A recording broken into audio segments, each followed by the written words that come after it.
So this is the day I finally got her home. I had fallen in love with the boat. It was going to be a fun toy. It was everything I wanted. And so I was looking at the boat through love eyes. So what happened is I overlooked a lot of the rigging and stuff that, I knew I could fix. But it definitely was going to require some work. I didn't have a motor at the time, but the boat was rigged already for a Verado. So if I was to get a motor, I could literally just put a motor on it and be on the water. So of course, I started looking for a motor right away. In the next couple pictures, I'll go over some of the stuff I found. As you can see in here, some of just pictures of the general condition of the boat when I got it. I wasn't happy with a lot of this stuff, and I wasn't going to leave it the way it is. You can see the wiring needed help. The rigging was just in a general kind of state of disrepair. The owner before me just had left it just kind of fall apart, full of mold, mildew, and some of the stuff was just straight up unsafe or unreliable. So I went ahead and I couldn't leave it the way it was. I mean, as much as I wanted to run the boat, it was bothering me, and to the point that I couldn't leave it alone. So here, this is the seat. You can see some bad repairs or just stuff that's been left to deteriorate over time. And salt water and corrosion has gotten to all this stuff. So it didn't take long for me to take the boat apart, stripped it all out. And my plan was to basically move some of those components, like the battery and stuff, to the front of the boat. So you can see I stripped this stuff all out. I had it out and I started fitting the batteries to the front of the boat, in front of the feet well, basically. Just wanted to see what I was going to make a speaker box back there as well. So see, started forming that, cut another hole in that front bulkhead, and the plan was to mount 2 speakers there and then move the batteries up there as well to kind of help counteract the extra weight of the motor back there.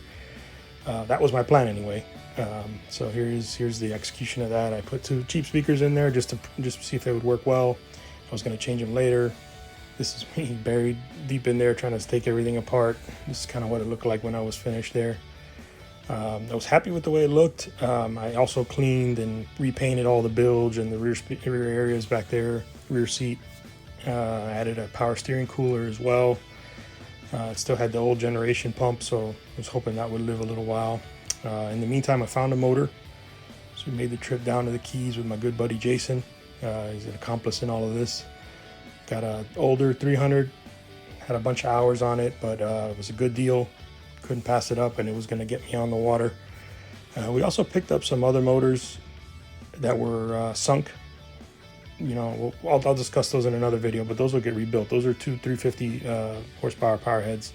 So we got the motor on the boat. We obviously did some maintenance stuff to it. You can see here we got the motor on the boat here. Made the maiden voyage just to make sure that everything was okay with the motor. Boat ran good. Was happy with it. You can see here, this is just some of the. I added a trim gauge as well as a jack plate gauge. Those are both things that I noticed after the first outing that I definitely wanted to add. Definitely made some corrections to the speakers. I moved some stuff around, moved the battery switch around. I added some under gunnel lights as well. You'll see that in the next little clip here. Just little things that I wanted to do to the boat to make it, make it the way I wanted it. You can see here they change color and all that stuff. I rarely use them anyway. I don't really use the boat at night to begin with, but I was in there and I was adding stuff, and I was going to do it just so if I needed them, I could have it. That front JL audio was still there. It was not connected. I needed to figure out what I was going to do with that, but that was later. So on the motor itself, once we knew the motor was running good, I made some boost pipes for it. It's still a 300, but I made one of the 350 intakes that come up and over the top of the motor work. I also added a plate on the bottom of the jack plate to help block the water off. I had the cowlings painted. The cowlings were very rough, so I just had one of our buddies spray them, put it all together. It looked a lot better once it was painted all black. I was happy with it, so I took it out for another run. But I think I'm going to end this video soon. I just wanted to kind of show some videos of the outing after that. So the next couple videos will kind of be what I've done since then, and what I plan to do with the motor going forward.